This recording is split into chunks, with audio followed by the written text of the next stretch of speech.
స్వాతంత్రం వచ్చిన తర్వాత ఈ 77 సంవత్సరాల్లో ప్రస్తుతం కూటమి ఎమ్మెల్యేలు, కూటమి అనే కంటే తెలుగుదేశం పార్టీ ఎమ్మెల్యేలు ఒక అరుదైన ఘనత సాధించారు.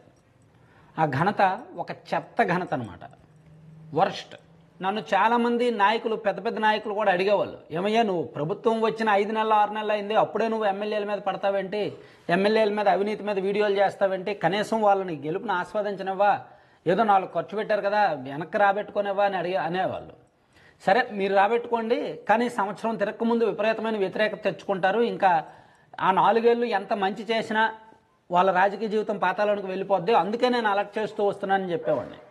సో చివరికి ఇప్పుడు పార్టీ అధినేత చంద్రబాబు గారు కూడా అంతర్మదనం అంటే ఎంత బాధపడుతున్నారు, నిన్న ఆయన చేసిన వ్యాఖ్యల ద్వారా అర్థమవుతుంది ఆయన ఎంత బాధపడుతున్నారు అనేది. నేను తొందరపడి సీట్లు ఇచ్చానేమో, కొంతమందికి అనవసరంగా నేను సీట్లు ఇచ్చానేమో, గాలిలో ఓట్లు అంటే ఎమోషన్ అయ్యారు ఆయన నిన్న మీటింగ్లో కూడా.